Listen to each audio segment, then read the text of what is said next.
안녕하세요. 임국향입니다. 자, 저는 논술을 가르치고 있고, 그리고 여러분들의 마지막 합격선을 위해서 서류 전형을 담당하고 있습니다. 많은 연고대 서류를 담당을 하는 과정에서 이과 학생도 그렇고 문과 학생도 그렇고 공통적으로 좀 뒷받침이 안 되는 부분, 그리고 거의 원서를 쓸 때의 기간이 12월이란 말이에요. 그래서 12월에 부랴부랴 고려대학교 원서를 쓰고 그리고 1월 달에 합격자가 발표가 난 이후로 이틀 정도밖에 시간이 없습니다. 연세대학교는.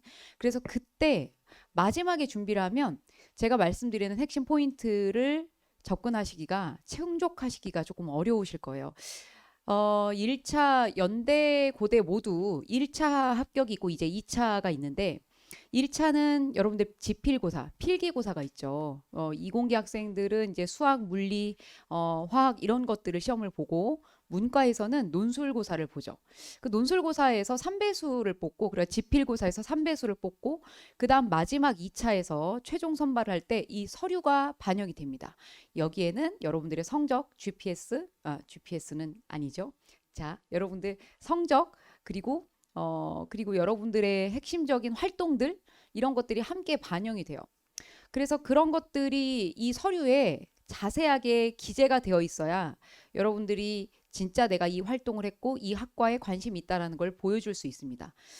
연세대학교, 고려대학교 교수의 입장이라고 한다면 어떤 학생이 좋을지 여러분들이 한번 마음속으로 결정을 해보시는 게 좋을 것 같아요. 일단 자기소개서에 대한 완벽한 착각을 깨시는 게 좋은데 내가 자랑할 게 굉장히 넘친다. 발전이 필요한 미완이다. 이쪽을 선택하기가 굉장히 어렵죠. 그러나 눈치를 채셨겠지만 이쪽이 교수님들이 원하는 학생입니다. 내가 이런 부분이 부족하기 때문에 나는 연세대, 고려대 무슨 과를 반드시 공부해야 한다라고 하는 명확한 필요성을 어필을 해주시는 게 굉장히 중요합니다. 뭐가 부족하다라고 얘기를 하는 게 굉장히 부담스럽죠. 수험생 입장에서는. 그러나 무엇이 부족하다는 걸 아는 학생이야말로 발전 가능성이 있다라고 생각하시는 것 같아요. 그래서 1차 붙고 나서 2차 저희 학생들 중에서는 같은 과를 지원한 학생들이 꽤 많은데 그래서 이 겹치는 학생들 중에서 어떤 친구는 1차에서 2차까지 무사히 통과를 해서 최종 합격을 하지만 어떤 친구가 떨어지는가를 제가 좀 자세히 살펴보면 서류인 것 같아요. 그래서 이 서류에서 정확하게 이 미완의 상태를 보여드리는 게 가장 중요합니다. 그러면 이걸 잘 써야 돼요. 너무 많이 미완의 상태만을 제시를 하면 이게 부족한 학생처럼 보이거든요. 그런데 부족한 것이 아니라 내가 이런 것들은 충족했는데 이것이야말로 연고대에서 해야 되는 일이다. 라고 하는 것을 명확하게 어필을 해줘야 됩니다. 그리고 편입이 목적으로 간절하다, 수단으로 간절하다. 이게 무슨 차이냐면요. 연고대가 반드시 필요한 이유가 내가 학벌 때문이 아니라 정말 이것이 단계로서 굉장히 중요하다라는 걸 어필이 되어야 해요. 이건 무슨 얘기냐면 뒤쪽에서도 또 말씀드리겠지만 연세대학교와 고려대학교 서류에서 반드시 물어보는 게 뭐냐면 졸업 이후의 계획을 물어봅니다. 너 뭐 할 거냐? 우리 과를 졸업한 다음에 너 뭐 할 거니? 라고 물어봤을 때 의외로 생각보다 많은 학생들이 결과적으로 내가 무엇을 할 것인지에 대한 계획이 없는 친구들이 훨씬 많습니다.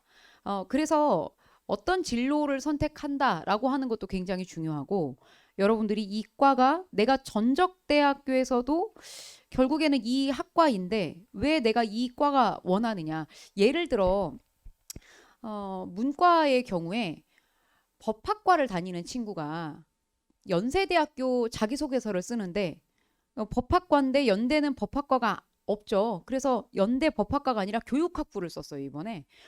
그런데 이제 본인의 최종 목표가 교육학부가 결국에는 뭐 성인 교육이라든지 아니면 실질적으로 우리나라 대한민국 교육 시스템을 어떻게 구조를 연구해 보고 싶다 이런 게 아니라 나는 다시 로스쿨을 가고 싶다라고 써요. 그러면 이건 그냥 전적돼 있는 게 맞는 거예요. 그냥 네가 우리 연고대를 와야 되는 건 너는 학벌이 요구가 되는 학생이구나. 그런 학생은 필요 없어라고 이들이 생각하는 것 같아요. 그래서 목적으로서 간절한 게 아니라 목적 그 자체 그냥 연대만 가면 좋아요가 아니라 정확하게 최종적으로 여러분들이 뭘 하고 싶은지를 문장으로 서술할 수 있어야 돼요.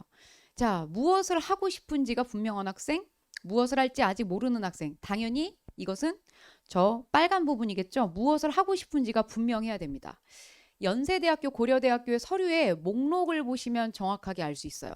총 세 문항인데 각각의 천자까지 쓸 수 있습니다. 이 연대와 고려대의 가장 결정적인 또 다른 차이는 지금까지 현재로서 연세대학교는 1차 합격한 학생들에게만 서류를 요구하고 있어요. 그런데 고려대학교는 그냥 원서를 접수를 할 때 컴퓨터에 입력을 해야 돼요. 컴퓨터에 입력을 한다는 건 또 어떤 의미가 있냐면 이거 본인이 지금 혹시 2회차 준비하시는 분들이 혹시나 있으시다면 내가 작년에 썼던 자기소개서를 그대로 똑같이 올려놓는 건 조금 문제가 될 수도 있어요. 왜냐하면 이게 컴퓨터 프로그램을 돌려서 동일성, 유사성이 너무 많을 때 유사성 소명하라고 학교에서 연락이 와요. 문자가 와요. 그러니까 내가 내 자소서를 그대로 똑같이 1년 동안 나는 변화가 없다라는 의미이기도 하고 내가 내 자소서인데 뭐가 문제가 있냐? 사실 문제가 있는 거예요. 1년 동안 성장이 없다라는 걸 뜻하는 거기 때문에. 그래서 여러분들이 혹시나 두 번째 재도전을 하시는 분이라면 작년에 써놨던 혹은 내가 예전에 이런 친구들도 제가 종종 보는데 수시고사에서 썼던 그런 자기소개서를 조금 단어만 바꿔가지고 저한테 첨삭해달라고 보내는 경우 너무 바로 이상하다는 게 느껴져요. 또 하나 이상한 그리고 조금 다른 특징 중에 하나가 요새는 챗 GPT에 입력을 해가지고 자기소개서를 저한테 제출한 경우도 있어요. 두 가지인 것 같아요. 쓰기 귀찮고 하나는 네가 아는지 보자인 것 같아요. 또 제가 바로 알아냈죠. 문장이 굉장히 현학적이면서도 비문은 아니지만 하나도 와닿지 않는 인터넷 소개글 같은 느낌이 바로 와요. 그런 건 교수님들이 읽으시면 바로 아세요. 읽고 쓰는 게 업이신 분들을 상대로 한다는 걸 여러분들이 반드시 기억하시기를 바랍니다. 그래서 지금 목록을 하나씩 보시면 해당 모집단위 및 지원 동기 및 졸업 후에 진로와 계획을 기술하시오. Answer first가 논술이건 서류 전형이건 가장 중요해요. 답을 먼저 해주셔야 돼요. 모집단위 지원 동기, 너 왜 지원했니? 전적대와 같으면 같은 대로 사실 어려운 문제예요. 전적대와 학과가 동일한데 나는 원래 기계공학과인데 또 기계공학과를 선택했어. 그러면 연대만의 혹은 고대만의 기계공학과의 특성이 분명히 있거든요. 그걸 여러분들이 학교의 커리큘럼을 보시면서 전적대 커리큘럼과 비교를 하셔야 돼요.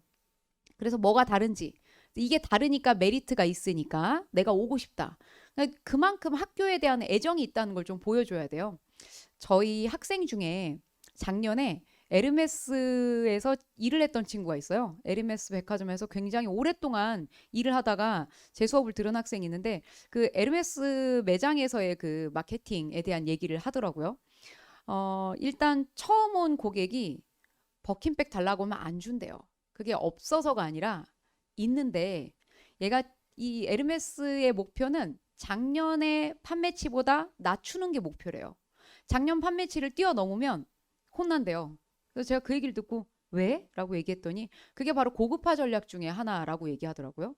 그러니까 기존 고객층을 그대로 유지하면서 기존 고객이 에르메스 가방을 들고 있는 만족도를 계속 유지하게 만들기 위해서 아무나에게 팔지 않는다는 거예요. 그래서 그 아무나가 아님을 어떻게 증명하냐라고 말했더니 에르메스에 대한 사랑을 보여주면 돼요.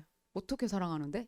너무 사랑한다 할 수 있잖아. 그게 아니라 그게 물질로 얼마나 많이 이 사람이 에르메스 제품을 사러 오느냐. 그래서 에르메스 백을 샀다라고 얘기하는 사람들 중에서 좀 웃기다고 생각을 했는데 그 에르메스에 대한 애정을 보여주려고 그릇도 사고 가방 사기 전에 신발도 사고 벨트도 사고 스카프도 사고 이런 다양한 아이템들을 일부러 산다는 거예요.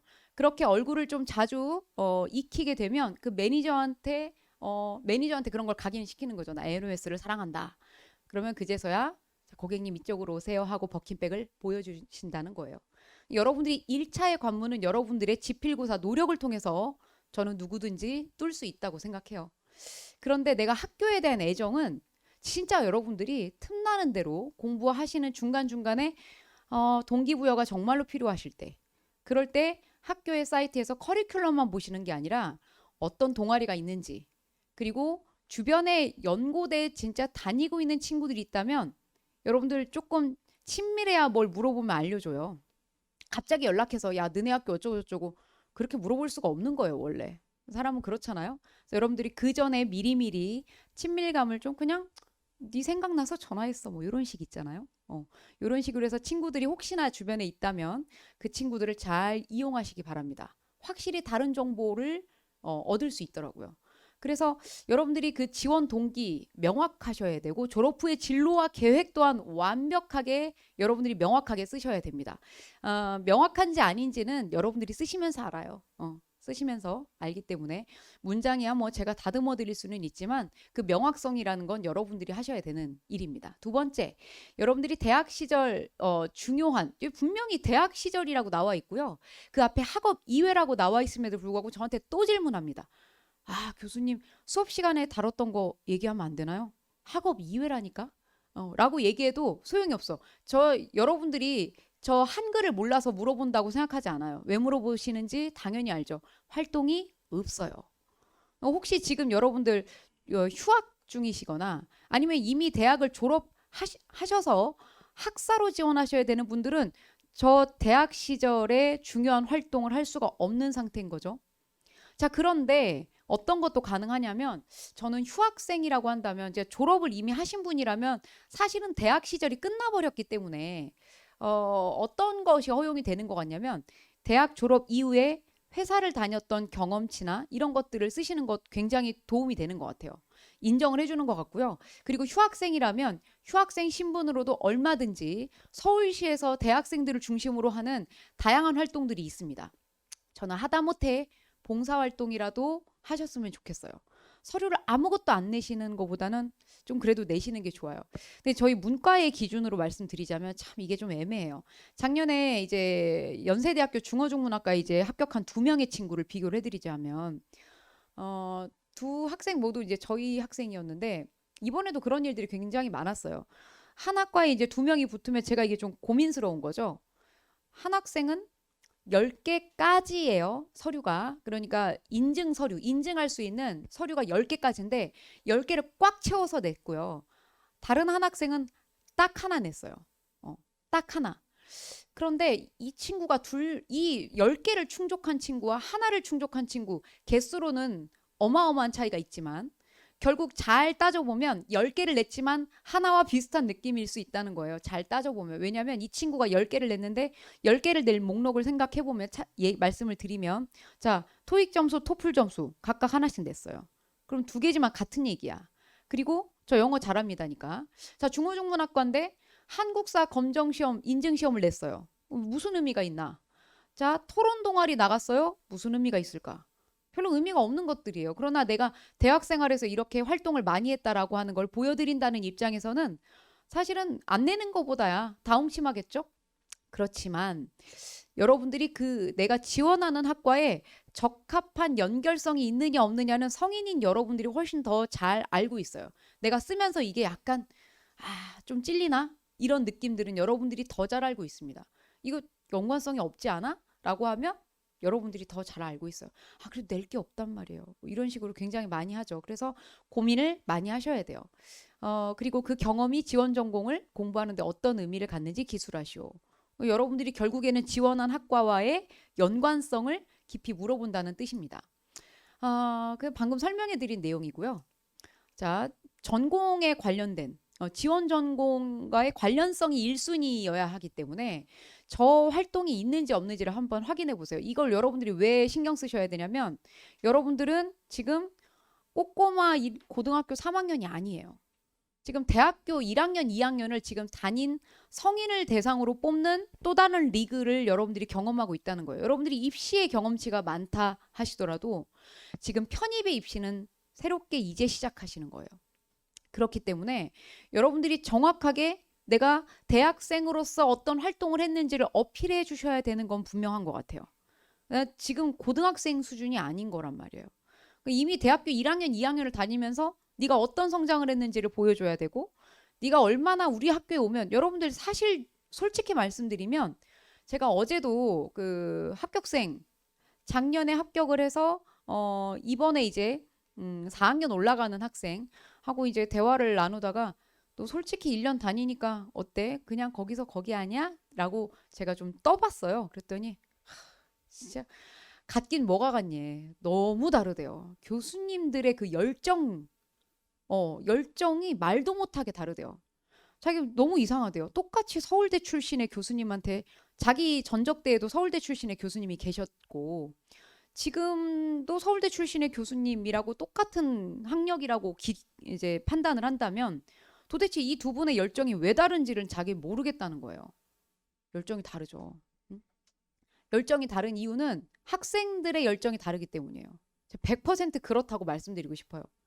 제가 고3 학생들도 수업을 할 때가 있는데요. 논술고사가 이제 수시에도 있기 때문에 고3 학생들은 정말 뭔가 이렇게 질질질 끌려오듯이 자리에 착석해서 앉아있는 경우들이 훨씬 많아요. 그런데 대학생들은 확실히 눈빛부터가 다릅니다. 내가 결정했어. 내가 결정할 거야. 라고 하는 강렬한 의지가 있어요. 그래서 그 2년 사이에 여러분들에게 어떤 변화가 있는가가 저도 참 궁금한데 대학 생활이라고 하는 게 그냥 가방 메고 학점 따고 이런 정도의 수준은 아닌 것 같아요. 대학이라고 하는 것은 수업 이외에 여러분들 생각해 보시면 고등학교 때의 수업 분량보다 학교에서 수업을 듣는 교육과정 커리큘럼 따라가는 것보다 대학에서 18학점 너무 우습지 않았어요? 전 그게 가장 신기했거든요. 이 한 학기 동안 요만큼 듣고 이 등록금을 받는단 말이야? 분노가 일기도 했고 그리고 심지어 16주 동안 수업을 다 하지도 않아요. 종종 휴강이라는 것도 있었어요. 그래서 제가 그걸 생각하면서 저는 막상 제가 대학을 다닐 때는 이게 왜 대학을 왜 다녀야 되지라는 생각도 한 적이 있었던 것 같아요. 그런데 가장 결정적인 차이가 여러분들 인프라예요. 인프라. 여러분들이 연고대를 다녀야만 하는 그 바로 결정적인 이유는 국가에서 지급하는 지원금 자체가 다르고요. 여러분들 특히 이공계 학생들 그리고 경영대학은 완벽한 차이가 있어요. 너무 큰 차이가 있습니다. 인문계, 어문계열 중어중문과에 다니는 친구조차 교수님의 열정이 다르다고 말할 정도입니다. 그래서 여러분들이 내가 그 열정을 따라갈 수 있는 에너지가 있냐? 나 앉아서 학점만 수동적으로 따는 학생이 아니라 적극적으로 활동할 수 있는 왜냐하면 그 활동했던 애가 해봤던 친구가 학적으로 옮겨서도 활동을 또 해요. 그렇기 때문에 우리 학교에 결이 맞는 학생을 뽑으려고 하는 거예요. 목적의식. 자, 입학 후 학업 계획. 자, 이게 여러분들 극명한 차이가 있습니다. 학과에 관심이 있는 학생과 없는 학생 제가 첨삭해보면 딱 느껴져요. 너 이거 그냥 학과 고른 거지? 티오 때문에. 어떻게 하셨어요? 느껴져. 하나도 성의가 없어. 어디서 긁어오냐? 당연히 대학교 커리큘럼에서 그냥 다 긁어와요. 내가 3학년 때 뭐 듣고 4학년 때 뭐 듣고 그게 궁금할까요, 교수님이? 내가 그러니까 대학의 입장에서 대학 교수님들이 설계해 놓은 커리큘럼을 내가 이거 듣겠습니다가 그게 진짜 학습 목표일까요? 그건 아니에요. 저희 학생 중에 연고대를 동시에 합격한 친구들은 다들 분명한 포커스가 있었어요. 나 이거 연구하고 싶어요. 아니 학부생 주제에 뭘 연구하고 싶다라는 게 가당키나 합니까? 그런데 나 이거 연구하고 싶어요. 그만큼 관심이 있다는 거예요. 교수님들이 굉장히 예쁘게 보시죠. 그래서 여러분들이 내가 그냥 나 이 학과를 가야 되겠다.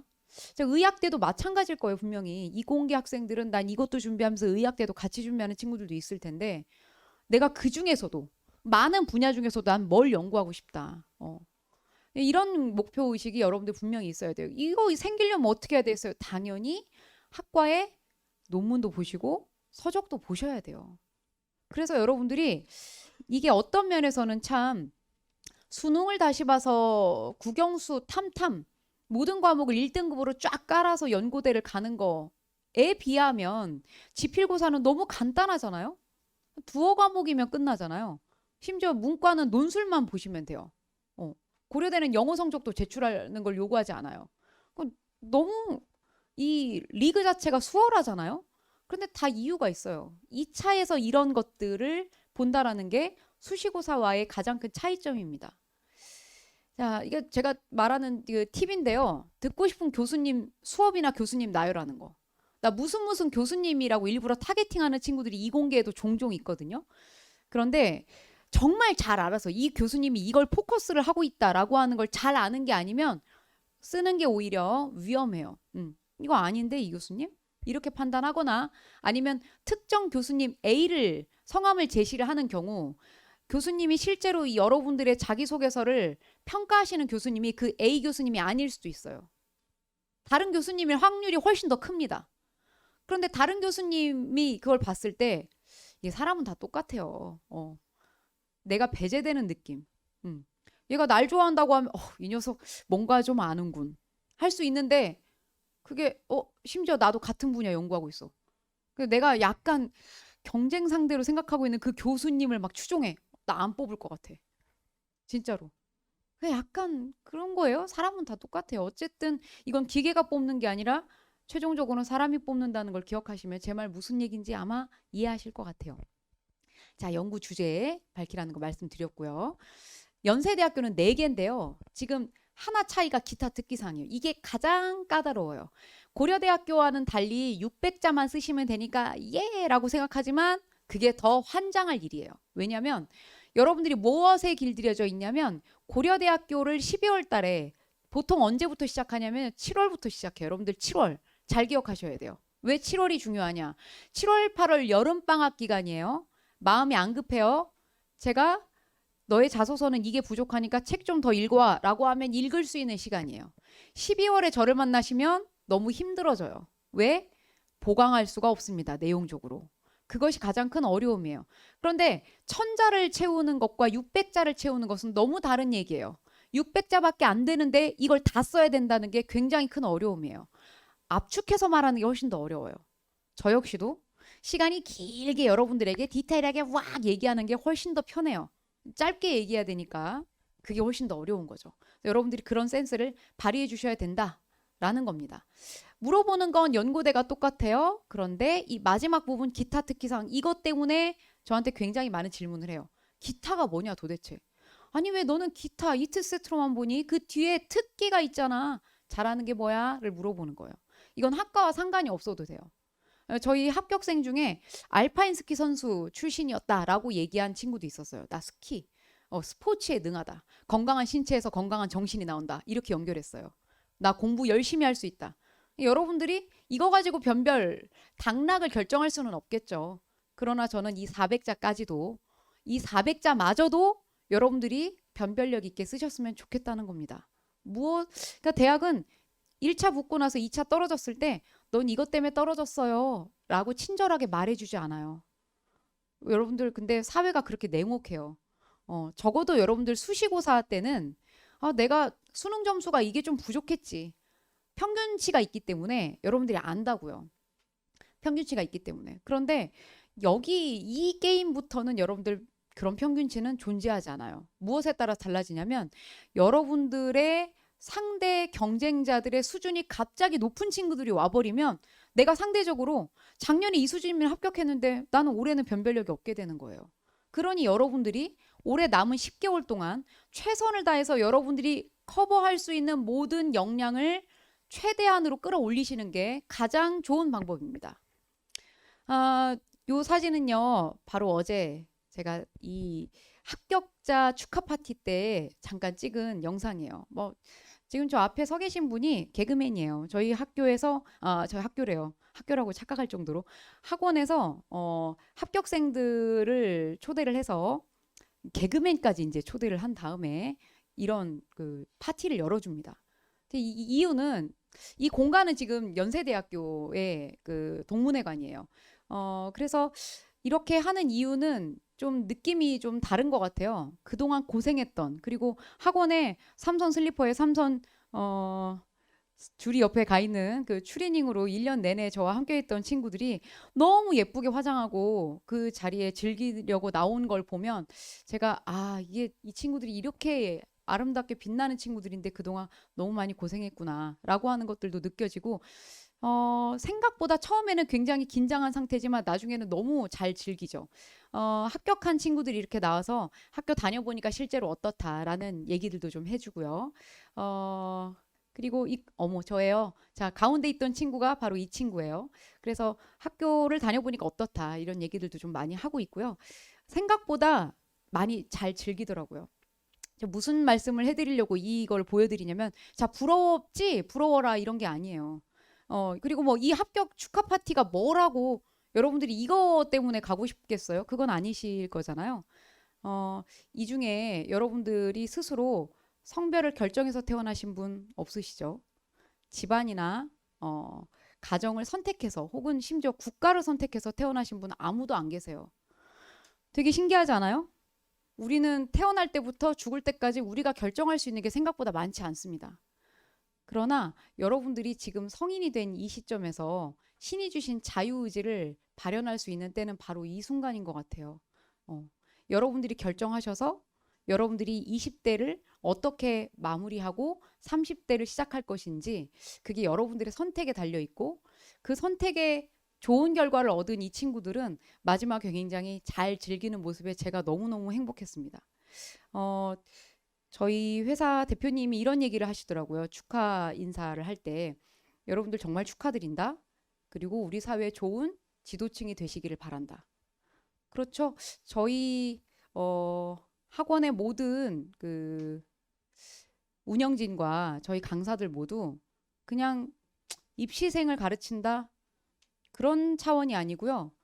저는, 그리고 저희 선생님들 모두 우리나라를 이끌어갈 사회 지도층을 키운다고 생각해요. 연고대 졸업하시면 지도층이 되는 건 맞죠.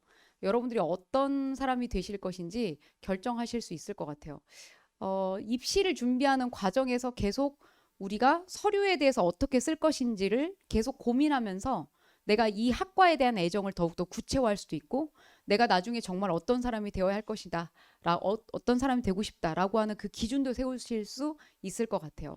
그래서 여러분들이 그 지필고사 이번 10개월 내내 잘 준비하시면서 여름방학부터는 최소한 이 서류까지도 좀 탄탄하게 대비를 할 수 있어서 여러분들이 최종 합격 결과 내년에는 이 자리에 여러분들이 함께 하시기를, 반전의 주인공 바로 당신, 함께 하시기를 기원하겠습니다. 저는 여기서 마치도록 하겠습니다. 수고하셨습니다.